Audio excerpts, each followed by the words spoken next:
This is how we know that we have to have faith in God, but not just for heaven. We have to have faith in God on this earth. Okay? So many people just trying to make it to heaven.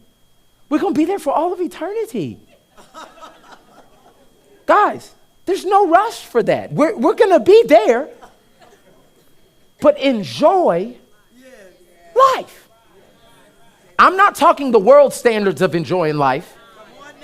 I'm talking about the life that God tells us that he said, I came that you might have life and have it more abundantly, that the fruits of the Spirit would abound in your life, that you would walk in joy, love, peace, kindness. Those are the things that will allow you to enjoy life. Listen, heaven's coming.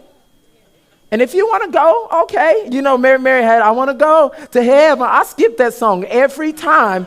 I'm not ready yet. I want to see my kids. You understand what I'm saying? I want to see some things. If he comes, I'm ready. But okay, anyway. And many believers, the world is going down. The world is going to hell in a handbasket. You ain't doing nothing to change it. God sent us here to be ambassadors of heaven. We're supposed to be reflecting what's happening up there here on earth. And you trying to get there, and he's saying, I need you down there. Okay. So this scripture, Paul tells us that we're supposed to trust in God and walk in faith on this earth. 2 Corinthians 5, verses 6 and 7, it says, so we are always confident knowing that while we are at home in the body, we are absent from the Lord. So we're not in heaven, we're on earth. Now, what does it tell us to do on earth? For we walk by faith and not by sight. Paul is trying to give us a key of how to live this life. You don't live it by sight, you live it by faith. Can I help you? Let me paint a picture for you. When you see how you walk naturally, is you see where you want to go, and you begin to move that way. That's how we naturally walk. We see if there's an obstruction in the way, we see it and we move there, and then we walk where we want to go. Paul is saying in the spiritual, on this earth, we don't use how we see, we use our faith. So we faith where we want to go and walk that way. My natural sight will tell me one thing, but my faith tells me another thing. So I got a doctor's report that said I have a chronic disease, but my faith says that I am healed, delivered, and set free. So I do not walk by this doctor's report. I walk by faith, and I head that way.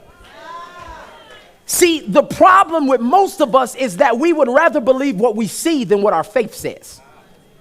And so we walk by what we see. See, the thing is, when a situation arises in your life, you're supposed to respond first with faith, not fear. That's good. If they call you right now, as soon as you get out of church, we are sorry to tell you this, Mr. Johnson, but you have lost your job. Some of y'all just right there, if your last name is Johnson, your heart started beating fast. Because automatically, we start to think what that means for what we see. Our house, our kids. Thank God I know I have a family. I was about to pay off this loan. At the moment tribulation comes to me, you say, what? Who did what? They taking what? Cool. God, I remember your promise to me.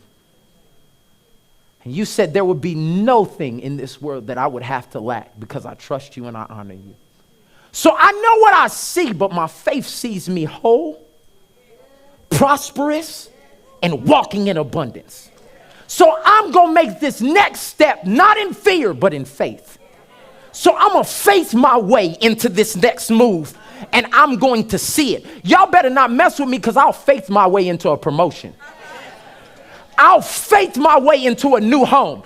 See, what you don't understand is you're waiting for your money to line up, and God is waiting for your faith to line up. Hear what I'm saying. The relationship you're looking for is not going to come by just you going to counseling. Your faith has to begin to believe that God is about to move on this situation. I'm telling you that you got to faith your way into some situations. That's why your faith in God has to come first.